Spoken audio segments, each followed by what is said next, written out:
Setiap hari kita sibuk scroll handphone, ketawa sebentar, terus hening lagi. Tidur makin malam, bangun makin berat. Kepala penuh notifikasi, hati kosong tanpa arah.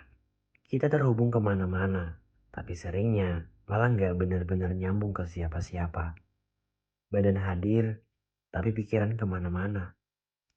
Semua kelihatan baik-baik aja di luar, padahal di dalam hati nggak ada yang benar-benar baik. Kita hidup di zaman serba cepat.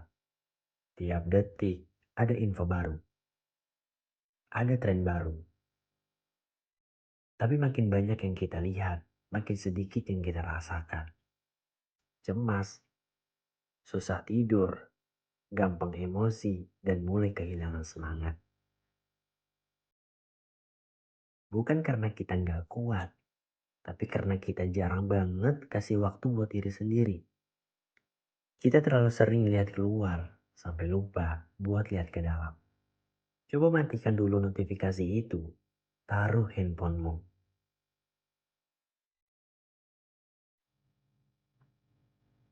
Ambil satu buku. Membaca itu bukan buat ngisi waktu luang, tapi buat ngisi pikiran dan hati. Bukan cuma soal baca huruf, tapi baca makna. Baca pengalaman orang lain. Baca cara-cara baru buat memahami hidup. Karena saat kamu membaca, kamu lagi ngobrol sama dunia tanpa harus ribut. Buku itu kayak jendela. Lewat buku, kita bisa tahu banyak hal tanpa harus kemana-mana.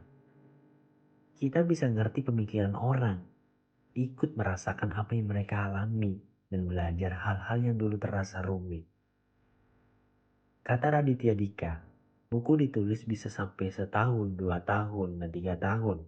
Kita cuma baca dalam 3 hari, kita lahap semua isi kepala mereka. Bayangin, dalam beberapa hari aja, kamu bisa menyerap isi kepala orang yang belajar bertahun-tahun. Itu sebabnya orang yang rajin baca biasanya lebih paham, lebih sabar, dan lebih tenang. Karena dia tahu hidup itu bukan cuma soal cepat, tapi soal paham dan arah. Aku sendiri pernah ngerasa kosong banget, kayak lagi jalan tapi nggak tahu arah. Lelah tapi nggak tahu kenapa. Tapi sejak rajin baca, semuanya berubah. Aku belajar ngerti diriku sendiri, belajar ngatur emosi, belajar ngambil keputusan dengan lebih bijak. Dan yang paling penting, aku bisa nerima masa lalu dan tetap semangat jalan ke depan. Dengan membaca, kamu dapat memperluas wawasanmu, memperdalam empati, dan membuatmu lebih siap menghadapi hidup yang penuh pertanyaan. Kamu bisa baca kapan aja dan di mana aja. Di kafe, di taman, bahkan di kendaraan umum bisa.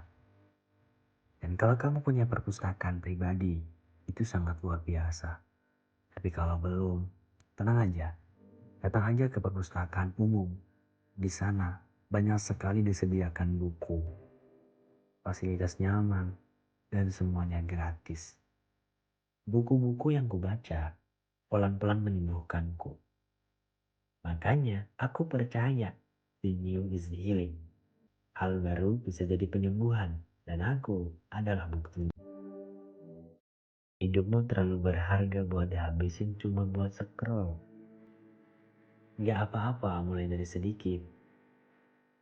Baca satu halaman per hari aja, udah cukup. Satu halaman bisa jadi satu langkah. Satu langkah bisa jadi satu perubahan. Dan perubahan kecil hari ini bisa bikin hidupmu jauh lebih baik besok. Tarik nafas, tutup handphonemu sebentar. Ambil buku yang kamu suka dan biarkan dirimu pulih lewat membaca. Berkat membaca, alhamdulillah aku bisa mendapatkan juara satu terbaik di kelas kami. Berkat membaca, aku bisa menjadi wakil satu duta tarbiyah Institut Agama Islam Darussalam Martapura. Dan berkat membaca juga, aku bisa menjadi putra terbaik di organisasi HMP PAI kami. Jadi, buku apa yang akan kamu baca hari ini?